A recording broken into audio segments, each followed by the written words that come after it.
Hello, hello, hello. Let me start that again. Hello, everybody. I'm Shannon Lover here. I am live and loving it tonight. Welcome to Sunday Night Live, where we explore the principles that allow us to thrive in change. We can thrive in the change that we planned that works out, but it could be stressful. We can thrive in the change that we didn't plan. That's stressful. I'm here to tell you that you can thrive no matter what kind of change comes your way when you lean into the principles that we explore here on Sunday Night Live. Thank you for joining me. Thank you for taking time out of your schedule to either be with us live, or perhaps you're listening to the podcast recording, or maybe you're watching this video after the fact on our YouTube channel. Wherever you are seeing this, I want you to know that you're in the right place at the right time. I am 100% a believer in the phrase, when a student is ready, the teacher will appear. If I've just popped up into your feed, well, it's time. It's time. Thank you for taking the time to invest in yourself, to grow, to learn how to deal with change. I love that people are popping on and saying hi. Hello, Mary. It's good to see you. Philip, I'm glad you're here. Kelly, we haven't seen you live in a while. It's always good to have you. And anybody else who's watching live, if you would like to be part of our conversation, all you have to do is make a comment. Make sure you give Facebook, give StreamYard permission to use Facebook when you comment. And that way it will use your Facebook photo, your profile picture, and it will also allow us to see your name. And hi, Tammy. I'm glad you're here. Thanks, everybody, for jumping on.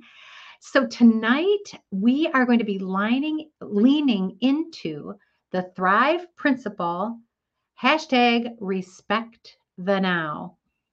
You guys, I know I don't give a lot of time to respect the now in our Sunday Night Live conversations. So tonight I'm really excited to be able to explore another way that Thrive principle can really help us in our desire to change and grow.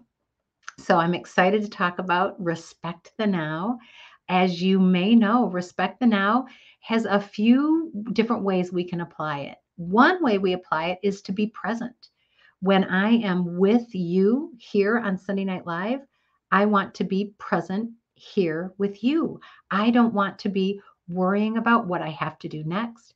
I don't want to be thinking about what I did this morning or what I ate for lunch yesterday.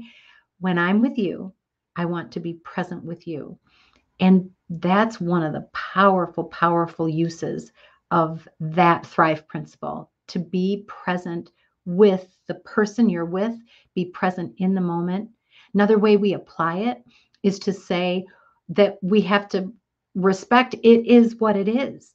The facts are the facts, whether we like them, whether we wanted them, whether we invited them. Sometimes the business closes and we're going to be without a job. We have to respect that fact, understand it is what it is, and then realize that until we can accept that, we're going to be living in the past. And, when we look behind, we're not going that way. So that's another way to use the principle, respect the now. But today we're going to explore the idea of respect the now as a way for us to understand the urgency, if you will, of today, the importance of today. I like that even better. Sometimes it becomes urgent, but I definitely want to just help us to understand how important now really is, because it's all we've got. Yes, be present in the moment. Philip, exactly right. Okay, before we get too far in, I want to inspire you to buy some Thumb Roast coffee. It's delicious. As I take a sip, right now is a great time to go online to thumbroastcoffee.com. Use the coupon code THRIVE, THRIVE, and get yourself some pumpkin spice, you guys. Now is the time. And if you're not a fan of pumpkin spice, they have a lot of other roasts that you will enjoy. But go and use that coupon code and get some love delivered to your mailbox. I'm telling you, my mail carrier, when she opens the mailbox, she has told me, she says, I'm so jealous. It smells so good. You can just smell the love. It's great. So I encourage you, go to thumbroastcoffee.com, use that coupon code.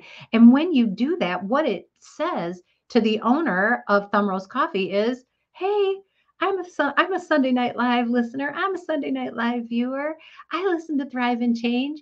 And then she realizes that her investment in us here is paying off. So I encourage you to do that. Ah, oh, Philip says he would love to try some Thumb Roast coffee, but you don't know how to order online yet. Well, it's a pretty step by step process, Philip. If you've never ordered anything online, then I recommend take it step by step. You will find that it is worth your effort. And good for you thinking about growing to growing in another way, right? Changing, learning, stretching. I love it. Okay, so tonight we are talking about the value of potential, or actually the problem with potential. Anybody else ever been told you have potential?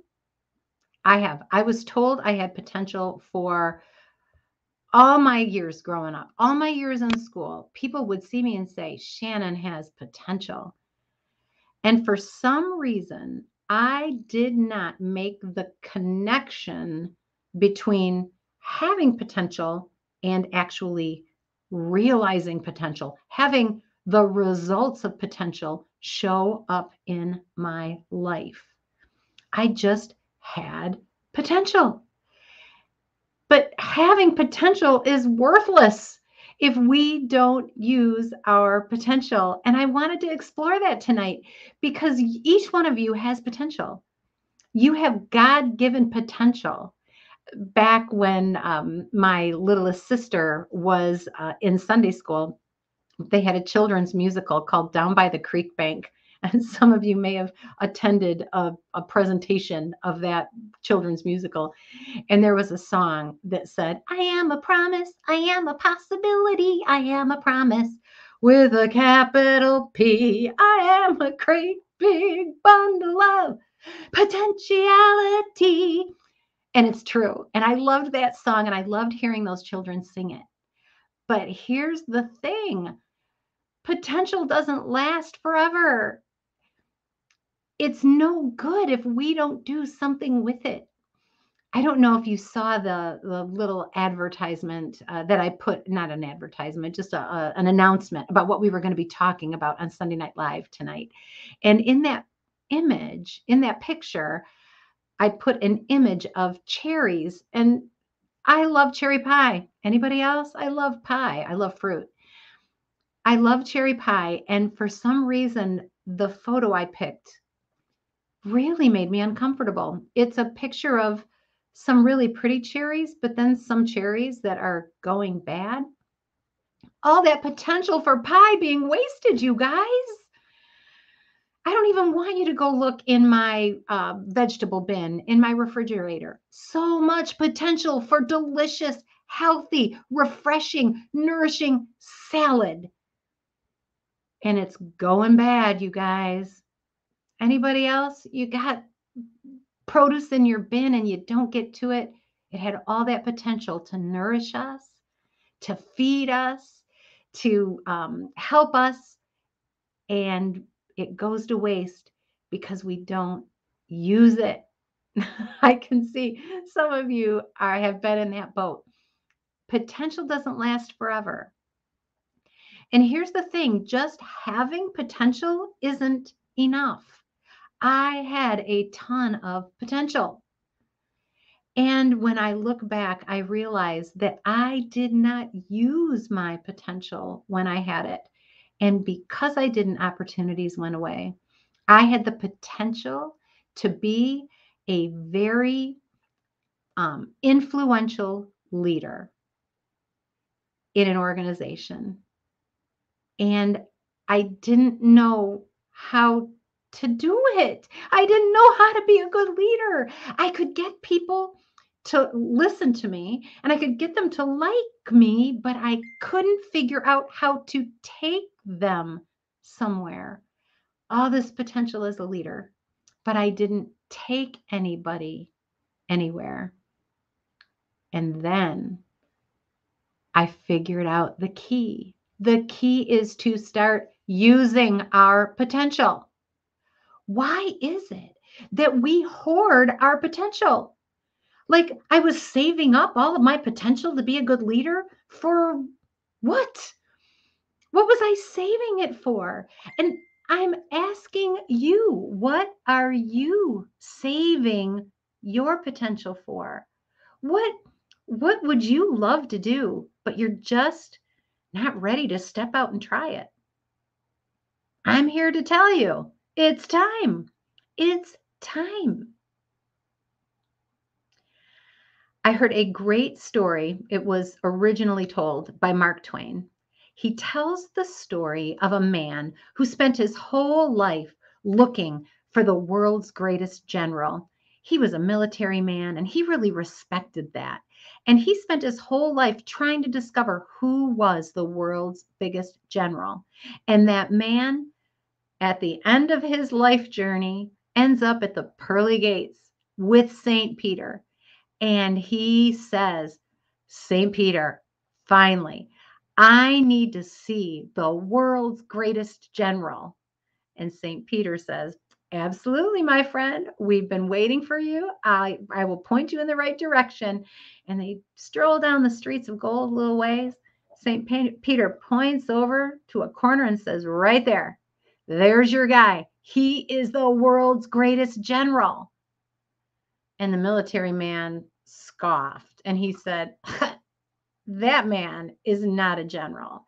That is the shoe cobbler from my hometown, and he repaired shoes his whole life. That man is not the world's greatest general. And St. Peter shook his head and said, oh, but if he had been a general, he would have been the greatest. Potential. Potential. Are you just doing something? Are you passing time? Are you busy? Are you repairing shoes? When God said you're supposed to be a general, your potential is only as valuable as what you are willing to do to use it. I've got so many stories about potential, you guys. Let me take a drink here. I love to sew. I found a sewing shop that has beautiful designer fabric, and they're all offered at the same price. So it doesn't matter if it's wonderful from a designer or if it's junky from, who knows where, you're going to pay the same price. And I love to go there because I feel it and try to see, ooh, what what feels good? Like what's great? And I'll buy it. I'll buy some of it. And then I'll put it on a shelf in my room. And it's right over here. I can see it out of the corner of my eye. I have a stack of potential. I have a stack of beautiful fabric just waiting to be turned into something amazing. But it's not something amazing yet. I mean, it's beautiful in its own right, but it's not useful. It's sitting there waiting. And I had to make a baby shower. Well, I didn't have to make a baby shower gift. I chose to make a gift for a dear friend's daughter-in-law and her son who are getting ready to have a baby. And I made a beautiful little baby romper. It was so fun. It felt so good to take that potential of beautiful fabric and turn it into something that was useful, that was going to help somebody to feel pretty, to help a mama to feel like her baby looked beautiful. Amazing to turn potential into something that's actually useful. I was standing in line at that same store, and there was another lady there, a few years older than I am, And she was admiring some of the fabric I was buying. And I said, oh, yes, this is really nice quality fabric. I can tell it's got a good amount of Lycra in it. Lycra is stretchy. It's what makes swimsuits stretchy. So I was buying some. And she goes, oh, I have a piece of Lycra. She goes, that I've just been hoarding. It's so beautiful. I don't know what to make out of it. And on she went about this beautiful piece of Lycra fabric. And she described it to me. It's black, and she's moved a couple of times and she's carried this fabric with her. She's told me this. I'm afraid to cut into it because I don't want to waste it. And I was curious, and I asked her, how long have you had that fabric? Over 30 years. She's been carrying a piece of black fabric from home to home across the ocean for over 30 years. My friend, that black Lycra fabric that you bought 30 years ago is probably trash by now. It's probably so poor quality compared to what's available after 30 years of fabric innovation. And yet she has it in a little bag and she carries it from place to place to place. What are you carrying around that could be used now to do some good? If you hold on to those beautiful cherries because they're so beautiful, they spoil. If you hold on to that gorgeous fabric because it's just so cutting edge, it was the newest thing when she bought it, that Lycra, it had just come out. It was a novelty when she bought it, and she's been treating it as if it were something special and unique and cherished, when every year that goes by causes it to decay a little more. Are you still holding on to that 30-year-old camera that was top of the line when you bought it? This is a better camera now, right? This is a better camera. Potential is only worth something when we use it. And if we don't, the time passes and it is no more. It loses its value. Kelly says, even though I'm in my 60s, I still have potential and it feels good. Yes, it feels good to know we have potential. I would never want you to think for a minute that I don't believe each one of you have potential and that you don't right now, no matter how old or how young you are, that you don't have potential. But what I do want to impress upon you is this: the potential you have is not valuable just because you have it. It's valuable because you use it. You turn it into something. And Kelly, I know because of the parts of your journey that you have shared with us on Sunday Night Live, I know that you have been not just holding on to your potential, but now that you've seen it, you are realizing it. You are doing something with it. Well done. And I ask all of you, what potential do you have that you need to do something with it to turn it into something amazing? My stack of fabric looks pretty and it feels good for me to touch it and to hold it and say, oh, this is so lovely. But it's not useful until I turn it into something that can help. When I was young, I didn't collect many things, but one thing I did collect, and I enjoyed it very much, was things that had Holly Hobbie on it. Some of you may remember Holly Hobbie was kind of like a rag doll. Well, she was a rag doll in real life, but they had illustrations. It was through Hallmark cards, and she had a big sunbonnet on, and she had like a prairie dress. I just loved Holly Hobbie. I had a Holly Hobbie lunchbox, Holly Hobbie thermos, Holly Hobbie bedspread, all kinds of Holly Hobbie stuff. And it all faded away as I grew up and moved on. And then about 15 years ago, I decided, you know what? I think I want to go on eBay and buy a Holly Hobbie doll. And so I did. I found one for a relatively cheap price. It was exactly the kind that I had when I was 9 and 10 years old. I loved it. And I sat it at the end of the bench at our cottage up in West Branch, Michigan. And so anytime I go to our cottage, I see that doll and she reminds me of my childhood. And my siblings have gifted me with items that have Holly Hobbie on them. And it really is a fun thing to be reminded of the past. It's a wonderful thing. And then my niece and her family moved from Oregon to Michigan, and they needed a place to stay for a couple of weeks until their home was ready. And her little girl, 2-year-old Zena Bell, went into my bedroom right down to the bench at the end of the bed and picked up that Holly Hobbie doll and said, "Oh, my baby, I love her." You guys, I gave her that doll. That doll was so much more valuable to me when it was being embraced in the arms of a child who loved it. It had potential to help me to reminisce. It had potential to help me to remember the good old days, and that was fine. But you know what a doll is for? It's to inspire love. Come on. That little girl can have that doll. I'll find another one. Any potential that you have has the power to show love, to change people's lives, to help, to bring you growth, satisfaction, maybe encouragement. It doesn't have to be valued by anybody else for you to turn your potential into something that is valuable.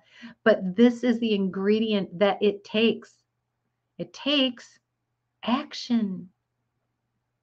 What potential are you so glad you have? And what action can you take to turn your potential into something that is valuable in your life or the lives of somebody else? Let's hear it. I'm seeing some thumbs up. I'm seeing some hearts. I love that. And I'm so glad you're tuning in. Where do you have potential? And what can you do to start turning that potential into the value that it represents?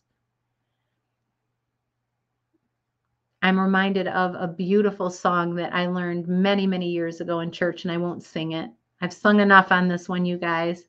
But it says, little is much. Oh, I might as well sing it. Little is much when God is in it. Labor not for wealth or fame. There's a crown and you can win it if you go in Jesus' name. You guys know my faith base. I've got purpose.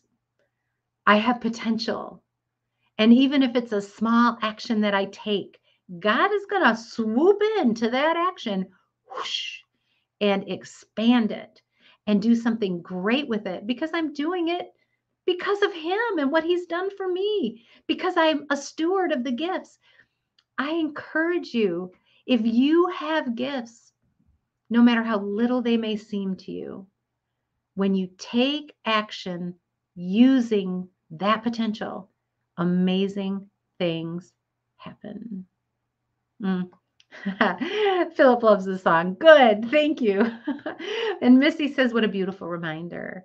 Until I was around JMT people, John Maxwell team people, I'd never heard about investing in our own potential, finding it and growing it with intention. Mind blown, right? Yeah. And that's why I show up here to meet with you every Sunday night. That's why I have the Livestream Leadership Program where I help women to lead themselves and others well, because I so believe in investing in our own potential, doing something with it, fanning the flames. I'm not going to lie. That beautiful little baby romper that I made was precious. It was beautiful. It was so sweet. It was so much more beautiful than it was when it was just a flat piece of fabric folded up and sitting on a shelf next to some other pieces of fabric that weren't too different. What you do with your potential is what makes it fabulous. What you bring when you start using your potential is what makes it amazing. Your thumbprint, your special gifts, talents, abilities, passions, losses, gains, joys, sorrows. You bring all of that to the table when you start working with your potential. And God takes your efforts and expands them and expands the impact. You've got to use it in order for that value to show up. It's a Sunday night, so I guess I'm not going to feel too bad about using another Bible story. Okay, are you with me? And even if you aren't a Christian, if you don't know about the Bible, the story will still help you. It will still show you the beauty of the principle of using our potential and allowing it to become something bigger because we're willing to do something with it. The story in the Bible that I love is about Jesus, and he's speaking to a crowd of people, and that crowd is growing and growing and growing. And pretty soon there's, 5,000 people plus women and children. There were a lot of people, and it got to be lunchtime. And one of Jesus's disciples, his faithful men who helped him to minister, said to him, people are getting hungry here. I'm not sure what we're going to do. And they found a little boy who had 5 loaves of bread and 2 fishes. His mom had packed him a lunch. And when he gave that modest lunch, 5 loaves, 2 fishes, gave it to Jesus and said, "Here, use it." Jesus took that modest lunch and he turned it into a lunch that fed 5,000 plus people. And there were baskets left over. Little is much when God is in it. I believe, I bring the honor, right? This is my character. I believe that God created you with a purpose, with gifts, with abilities, with talent. I believe that you are a valuable person. And I believe that when you give whatever gifts you have and use them, share them like the little boy who shared his lunch, more impact happens than what you could have ever conceived possible. Receive that tonight. Take that and fold your heart over it and let it sink in. The potential that you've been hoarding, waiting to use because you weren't good enough. And we talked about that last week, right? You'll never be good the first time. Just do something with it and watch what happens. You are going to get better and better and better every time you use it. And when you invest in your potential, like you're investing here on Sunday Night Live, like the ladies of Livestream Leadership do when they invest in themselves to take part in a leadership mastermind that stretches them, stretches the way they see themselves, stretches the way they use their gifts and skills. When you do that, you open up the possibility for even more potential and more value to add to others, and then more potential and more value. You become a river, not a reservoir, not just collecting knowledge. Isn't it wonderful to know stuff? I don't know about you. You guys, I love to know stuff. I love to read. I love to know stuff. I love trivia. I love facts. I love all of that. I love it. But if I just learn and learn and learn and never do, I've got all this potential knowledge, but it's not doing any good because I'm not using it. Use what you've learned tonight, my friends. Use it. What was the thing that stuck out for you during this last half hour as we're getting ready to wind up and start the rest of our week, right? Tomorrow's Monday morning. We're going to hit the ground running. What's your takeaway from what we talked about tonight? Where do you have potential and you're seeing, it's time to do something with that? Don't let the salad go bad in the drawer, you guys. Don't let the cherries not become pie. Don't let your gift for connecting with people go to waste because you're afraid. Step out. You have everything you need right now to do the next thing you need to do. I encourage you to do it. Do it, do it, do it. And with that, we're going to call it a night. Thank you, whether you are watching live or whether you're tuning in on a video or on a recording. Thank you. Thank you for investing in yourself. Thank you for believing in your own potential. And I just want to encourage you now, do one thing with it. Cannot wait to hear the results. Philip, I am glad that you're encouraged. Pam, I am glad that you are here with us live and you are welcome. You guys go out there, go and do good. You've got the potential. Make it a reality. Mwah. I love you. Bye.